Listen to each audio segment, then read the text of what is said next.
Hi hello welcome back to my YouTube channel Divya unfiltered. സുഖമല്ലായിരിക്കും. മധുരിക്കും ഓർമ്മകളെ മലർമഞ്ചൽ കൊണ്ടുവരൂ, കൊണ്ടുപോകാം നിങ്ങളെ എൻ ഓർമ്മകളിൽ ഓർമ്മകളിൽ. ഇന്ന് ഞാൻ പറയാൻ പോകുന്നത് എൻ്റെ കല്യാണം കഴിഞ്ഞിട്ടുള്ള 2-3 ഓർമ്മകളാണ് കേട്ടോ. മധുരിക്കുന്ന ഓർമ്മകൾ. തുടങ്ങിയാലോ? ഒന്നാമത്തത് എന്ന് വെച്ച് കഴിഞ്ഞാൽ, നമ്മൾ കല്യാണം കഴിഞ്ഞ് ഒരാഴ്ച കഴിഞ്ഞാൽ നമ്മൾ വീട്ടിലോട്ട് പാർക്കാൻ വരുമല്ലോ, നിൽക്കാൻ വരുമല്ലോ. അപ്പോൾ പിന്നെ വരാൻ ആ സമയത്ത് അച്ഛൻ വിളിക്കാൻ വരും. ഒരു ഞായറാഴ്ച അങ്ങനെയായിട്ട് നിൽക്കാൻ വരണം എന്ന് പറഞ്ഞിട്ട് അച്ഛൻ വന്ന് പറഞ്ഞിട്ടെല്ലാം പോയി. അപ്പം നമ്മൾ പോകേണ്ട ദിവസം എത്തി, ഞായറാഴ്ച. അപ്പോൾ ശനിയാഴ്ച പോയിട്ട് ഞായറാഴ്ച നിന്നിട്ട്, ശനിയാഴ്ച വൈകുന്നേരം പോയിട്ട് അന്ന് അവിടെ നിന്ന് ഞായറാഴ്ച വൈകുന്നേരം തിരിച്ചു വരും. ആ ഒരു രൂപത്തിലാണ്. അപ്പോൾ വിനോട്ട് തലേന്ന് എന്നോട് പറഞ്ഞ് നമുക്ക് വിനോട്ടൻ ഓട്ടോ ഡ്രൈവറാണ്. വിനോട്ടിൻ്റെ അടുത്ത് സ്കൂട്ടറോ അങ്ങനെയുള്ള കാര്യങ്ങളൊന്നും അന്നേരം ഉണ്ടായിട്ടില്ല. അപ്പോൾ ആ സമയത്ത് എന്നോട് തലേന്ന് പറഞ്ഞ് നമുക്ക് സ്കൂട്ടറിൽ പോകാമെന്ന് പറഞ്ഞു. ഏതോ ഒരു ഫ്രണ്ടിൻ്റെ സ്കൂട്ടർ എടുത്തിട്ട് വരാം, അങ്ങനെ പോകാമെന്ന് പറഞ്ഞു. അയ്യോ, അത് കേട്ടതിന് ശേഷം പിന്നെ എനിക്കന്ന് ഉറക്കില്ല. സ്കൂട്ടറിലൊന്നും ഞാൻ ഇതുവരെ കയറിയിട്ടില്ല. സ്കൂട്ടറിലും സൈക്കിളിലും അങ്ങനെയൊന്നും ഞാൻ ഇതുവരെ കയറിയിട്ടേ ഇല്ല. അപ്പോൾ എനിക്ക് ഭയങ്കര പേടി സ്കൂട്ടറിൽ കയറണം. അയ്യോ, സ്കൂട്ടറിലാണെന്നല്ലോ പോകേണ്ടതെന്നുള്ള ഇതിൽ എനിക്ക് ഭയങ്കര പേടി. ഞാൻ പറഞ്ഞു വേണ്ട, നമുക്ക് സ്കൂട്ടർ വേണ്ട, നമുക്ക് ഓട്ടോയിൽ തന്നെ പോയാൽ മതി എന്നൊക്കെ പറഞ്ഞ. പക്ഷേ ഇങ്ങോട്ട് കേൾക്കുന്നില്ല. ഇങ്ങോട്ട് സ്കൂട്ടറിൽ തന്നെ പോകണമെന്ന്. പിറ്റേന്ന് രാവിലെ പോയിട്ട് സ്കൂട്ടറെല്ലാം എടുത്തിട്ട് വന്ന്, പിന്നെ സ്കൂട്ടറെല്ലാം ഒരു കഴുകുമെല്ലാം ചെയ്ത് എന്നിട്ട് എന്നോട് മാറ്റാൻ പറഞ്ഞു. ഞാനപ്പോൾ അന്ന് വീട്ടിലോട്ട് വരുന്ന ഫസ്റ്റ് നമ്മൾ വീട്ടിലോട്ടൊക്കെ വരുന്നതാണല്ലോ കല്യാണം കഴിഞ്ഞിട്ട് നിൽക്കാൻ വേണ്ടിയിട്ട്. അപ്പോൾ സാരിയാണ് ഇടേണ്ടത്. അപ്പോൾ അന്ന് സാരിയെല്ലാം ഇട്ടിട്ട് ഇളയമ്മയാണ് അന്ന് വീട്ടിലുണ്ടായത്. ഇളയമ്മ സാരിയെല്ലാം എനിക്ക് ഉടുപ്പിച്ച് തന്നു.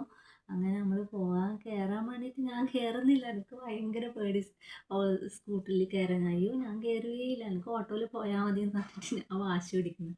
ഇങ്ങോട്ടിന് ഇളയമ്മ എന്നെ പിടിച്ചിട്ട് എന്നോട് പറഞ്ഞു കയറി എന്ന് പറഞ്ഞിട്ട് അതിൽ കയറി. എനിക്ക് കയറാൻ എനിക്ക് പേടി എന്നോട്. അപ്പോൾ ഇളയമ്മ പറഞ്ഞ് ഓനെ നന്നായി മുറുകെ പിടിച്ചോ, ഒന്നും പേടിക്കാനില്ല എന്നെല്ലാം പറഞ്ഞ് അങ്ങനെ നമ്മൾ സ്കൂട്ടറിൽ കയറി. എങ്ങനെയല്ലോ നമ്മളെ വീട്ടിലെത്തി. എനിക്ക് ഇരിക്കാനെല്ലാം പേടി. എനിക്ക് അപ്പുറം ഇപ്പുറം ഇരിക്കാനും പറ്റില്ല, കാരണം ഞാൻ സാരിയാണല്ലോ ഇട്ടിട്ടുള്ളത്. അതുകൊണ്ട് അങ്ങനെയല്ലോ വീട്ടിലെത്തി കഴിഞ്ഞ് ചോറെല്ലാം തിന്നു കഴിഞ്ഞാൽ 1-2 കുടുംബ വീടുകളിൽ നമുക്ക് പോകാനുണ്ടായിന്. അങ്ങനെ ആ സ്കൂട്ടറിൽ തന്നെ ആ 2-3 വീടുകളിലെല്ലാം പോയി. അപ്പോൾ എനിക്ക് പേടിയാണ് കേട്ടോ. ഈ സ്കൂട്ടർ ഇതുവരെ നമ്മൾ പോയിട്ടില്ലല്ലോ അങ്ങനെ സ്കൂട്ടറിൽ. ഭയങ്കര പേടിയായിരുന്നു. ഞാൻ പോവില്ല എന്ന് വാശി പിടിച്ച് ഞാൻ പിന്നെ 2-3 വട്ടം ഇങ്ങോട്ട് സ്കൂട്ടർ എടുത്തിട്ട് ഇങ്ങനെ കൊണ്ടുവന്ന് കഴിഞ്ഞാൽ 1-2 വട്ടം അതിൻ്റെ അകത്ത് കയറുമ്പോൾ തന്നെ എനിക്ക് പിന്നെ പേടിയെല്ലാം മാറി. അങ്ങനെ സ്കൂട്ടറിൽ സ്കൂട്ടറിൽ കയറാനുള്ള പേടിയൊക്കെ അങ്ങനെ മാറി. അതാണ് ആദ്യത്തെ ഓർമ്മ കേട്ടോ. പിന്നെ രണ്ടാമത്തെ ഓർമ്മ എന്ന് പറയുന്നത്, നമ്മൾ ഒറ്റക്കായ ഒരു സമയം, വിനോദൻ്റെ വീട്ടിൽ ഒറ്റക്ക് ആയിരുന്നു. അപ്പോൾ ആ സമയത്ത് എന്ന് വെച്ച് കഴിഞ്ഞാൽ ചോറും കറിയൊന്നും വെക്കാൻ എനിക്ക് ശരിക്കും കറക്റ്റായിട്ട് അറിയില്ല. ചോറൊക്കെ എങ്ങനെയെങ്കിലും ആക്കൂ. കറി ഞാൻ ഇതുവരെ വെക്കേണ്ട സാഹചര്യം ഉണ്ടായിട്ടില്ല. അപ്പോൾ വിനോദനാണെങ്കിൽ ഉച്ചക്ക് ചോറ് തിന്നാൻ വീട്ടിൽ വരികയും ചെയ്യും. അപ്പോൾ എന്നോട് പോകുമ്പോൾ പറഞ്ഞ് കറി നീ ആരോടെങ്കിലും എല്ലാം ചോദിച്ചിട്ടെല്ലാം ആക്കിക്കോന്ന് പറഞ്ഞു. അന്നേരം ഫോണും കാര്യങ്ങളൊന്നുമില്ല. വീട്ടിൽ അമ്മേനെയൊക്കെ വിളിച്ച് ചോദിക്കേണ്ട അങ്ങനെ എൻ്റെ വീട്ടിലുമില്ല ഇവരുടെ വീട്ടിലൊന്നും ഫോണിൻ്റെ ഫോണില്ല.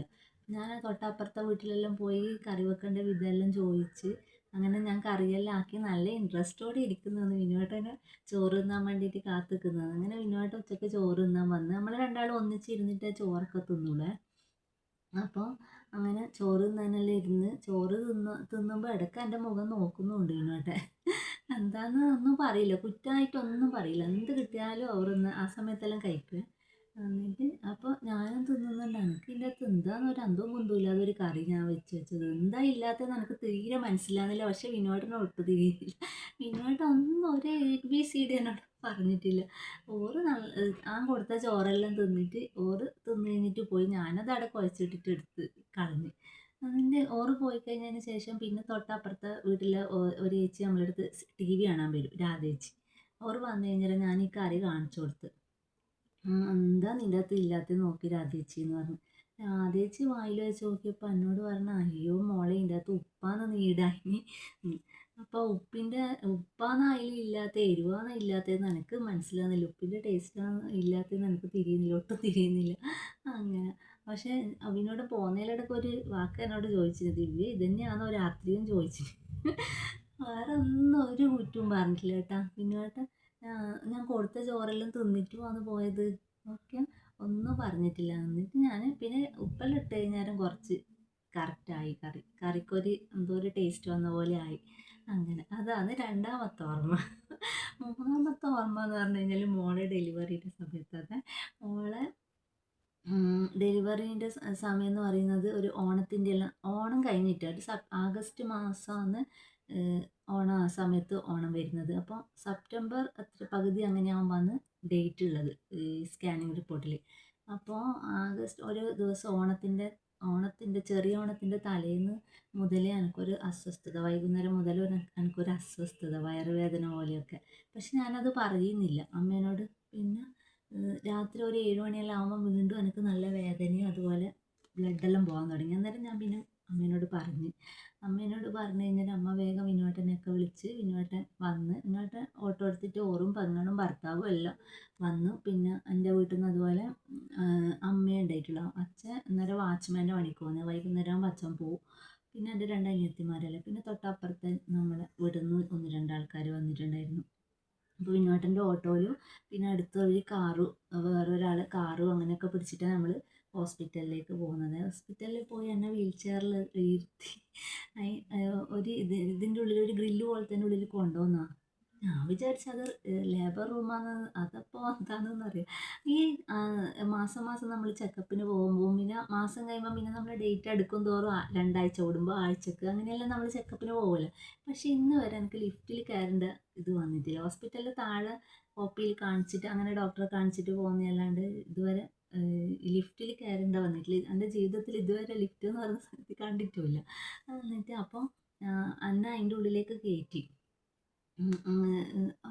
മറ്റേ ഇതാണ് ഇപ്പോൾ അത് ആ ഹോസ്പിറ്റലിൽ ഉണ്ടോയെന്ന് അറിയില്ല, ഗ്രില്ലിൻ്റെ പോലത്തെ മോഡൽ ലിഫ്റ്റാണ്. എൻ്റെ വിചാരം അത് ലേബർ റൂമാണെന്ന്. ഞാൻ എന്നെ വീൽ ചെയറിൽ ഉന്തിയിട്ട് ഒരാൾ കയറ്റി. പിന്നെ ഇവരൊന്നും കയറുന്നില്ല, ഇവർ പുറത്ത് തന്നെ നിന്നിട്ടുള്ള. ഞാൻ എൻ്റെ വിചാരം ഇത് ലേബർ റൂമാന്ന് പറഞ്ഞിട്ട് ഞാൻ അട്ടഹസിക്കുന്നു, എല്ലാവരും വാ എന്ന് പറഞ്ഞ് പിടിച്ച് കയറ്റാൻ നോക്കുന്ന ഞാൻ എല്ലാവരും വാ എന്ന് പറഞ്ഞിട്ട്. അപ്പോൾ എല്ലാവരും കളിയാക്കുമായിരുന്നു, ദിവ്യ ഇത് ലേബർ റൂമല്ലേ, ഇത് ലിഫ്റ്റാണെന്ന് പറഞ്ഞിട്ട്. അങ്ങനെ ലിഫ്റ്റ് പോലും കാണാതെ ഒരാളാണ് ഞാൻ. പിന്നെ ഇപ്പോഴും എനിക്ക് ലിഫ്റ്റിൽ കയറാൻ വേണ്ടിയിട്ട് പേടിയാട്ടോ. ഞാൻ ഒറ്റക്കാണെങ്കിൽ ലിഫ്റ്റ് കയറുകയില്ല, സ്റ്റെപ്പുമ്മലോട്ട്. അതുപോലെ തന്നെ എസ്കലേറ്ററിൽ ഞാൻ ഇന്ന് വരെ കയറിയിട്ടില്ല. ഒരിക്കൽ അത് ഗതി കെട്ടിട്ട് കയറിയതൊക്കെ നമ്മൾ ബാംഗ്ലൂർ പിന്നെ ടൂറ് പോയ സമയത്ത് അവിടെ മെട്രോ സ്റ്റേഷനിൽ അങ്ങനെ എസ്കലേറ്ററിലാണ് പോകേണ്ടത്. അവിടെ എവിടെ എസ്കലേറ്റർ ഉണ്ടെങ്കിലും അതിൻ്റെ തൊട്ട് കുറച്ച് ഇങ്ങോട്ടായിട്ട് സ്റ്റെപ്പ് ഉണ്ടാവാറുണ്ടല്ലോ. പക്ഷേ ഈ ബാംഗ്ലൂർ മെട്രോ സ്റ്റേഷനിൽ അത് കാണുന്നില്ല സ്റ്റെപ്പ്. അങ്ങനെ ഞാൻ എങ്ങനെയോ ഗതി കെട്ടിട്ട് അതിൻ്റെ അകത്തൊരു കാല് വെച്ച് അങ്ങനെ അങ്ങ് കയറിപ്പോയി. പക്ഷെ ഇന്നും എനിക്ക് അന്ന് കയറിയതല്ലാണ്ട് പിന്നെ ഞാൻ ആ എസ്കലേറ്ററിൽ കയറിയിട്ടേ ഇല്ല. ഇതൊക്കെയാണ് എൻ്റെ മധുരിക്കുന്ന ഓർമ്മകൾ. ഇഷ്ടമായോ നിങ്ങൾക്ക്? നാളെ നല്ലൊരു വീഡിയോ ആയിട്ട് വരുന്നത് വരെ. ബൈ.